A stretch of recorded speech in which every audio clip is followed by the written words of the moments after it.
السلام علیکم ورحمۃ اللہ وبرکاتہ۔ میں رمشا بنت صابر آج آپ لوگوں کے لیے لے کر آئی ہوں ایک نیو ویڈیو جو کہ ریلیٹڈ ہے 6 صفات کے مذاکرے سے۔ ہم نے اس سے پہلے 6 صفات کے نمبر 1 کو ذکر کیا تھا یعنی ایمان کو۔ اب انشاءاللہ ہم دوسری صفات یعنی نماز کو ذکر کریں گے۔ تو چلیے ہم شروع کرتے ہیں۔ نحمدہ و نصلی علی رسول کریم، اما بعد۔ ربی اشرح لی صدری یسر لی امری واحلل عقدۃ من لسانی یفقہوا قولی۔ تو چلیے ہم شروع کرتے ہیں۔ نماز سے یہ چاہا جاتا ہے کہ ہماری 24 گھنٹے والی زندگی نماز ہی کی طرح ہو جائے، یعنی جس طرح ہم نماز کے اندر اپنے رب کے حکموں کی پابندی کرتے ہیں، اسی طرح نماز کے باہر بھی ہم اپنے رب کے حکموں کو ماننے والے بن جائیں۔ جس طرح ہم نماز اللہ کے حکم کے مطابق اور نبی کریم صلی اللہ علیہ وسلم کے طریقے کے مطابق ادا کرتے ہیں، اسی طرح نماز کے باہر والی بھی زندگی ہماری اللہ کے حکم اور محمد صلی اللہ علیہ وسلم کے طریقوں پر چلنے والی ہو جائے اور ہم گناہوں سے بچنے والے بن جائیں۔ اور اللہ تعالیٰ نے اپنے تمام احکام کو جبرائیل علیہ السلام کے ذریعے اس دنیا میں اتارا، اور جب نماز کا وقت آیا تو اللہ تعالیٰ نے اپنے محبوب یعنی سرور دو عالم صلی اللہ علیہ وسلم کو خود اپنے پاس بلا کر انہیں تحفہ میں عطا کی۔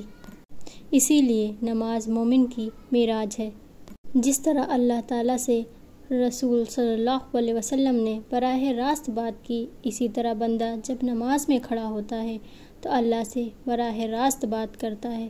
اور نماز ہر بالغ مرد اور عورت پر 5 وقت دن میں پڑھنا فرض ہے۔ اور اگر نماز صحیح ہوگی تو ہماری زندگی صحیح ہوگی، اور اگر ہماری زندگی صحیح ہوگی تو اللہ جل شانہ ہمارا حساب کتاب آسانی سے لیں گے، اس میں کوئی سختی نہیں کریں گے۔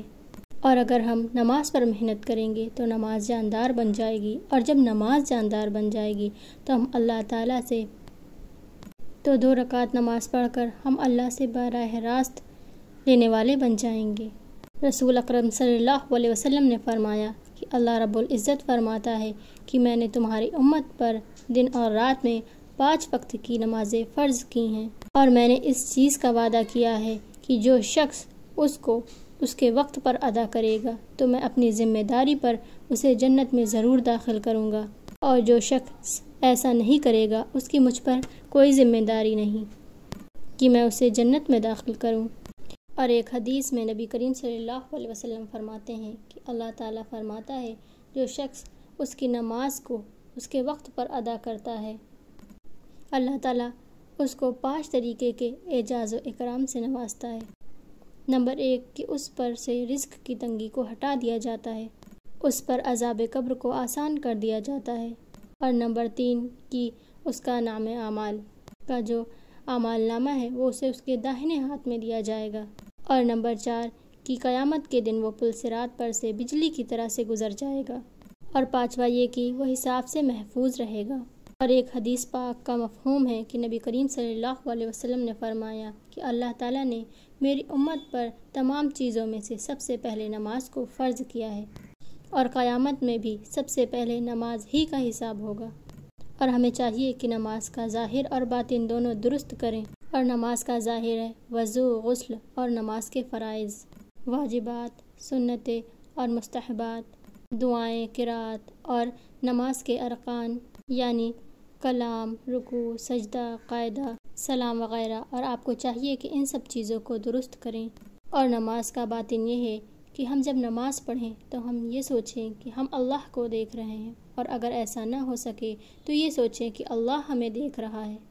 اور جب آپ کو کوئی حاجت یا پریشانی یا مشکل آئے تو آپ کو نماز کے ذریعے ہی اسے حل کرنے کی کوشش کریں، اور نماز کی حقیقت کو دعاؤں کے ذریعے اللہ سے خوب رو رو کر مانگیں۔ تو آج ہم نے نماز کی صفت کو جانا، یعنی ہم نے 6 صفاتوں میں سے آج دوسری صفت یعنی نماز کی تمام چیزوں کو ہم نے جان لیا۔ تو آج کے لیے بس اتنا ہی، اور آپ لوگوں نے بتانا ہے کہ یہ ویڈیو آپ کو کیسی لگی، اور اس ویڈیو کو لائک، شیئر اور کامنٹ کریں۔ آج کے لیے بس اتنا ہی، ملتے ہیں نیکسٹ ویڈیو میں، تب تک کے لیے اللہ حافظ۔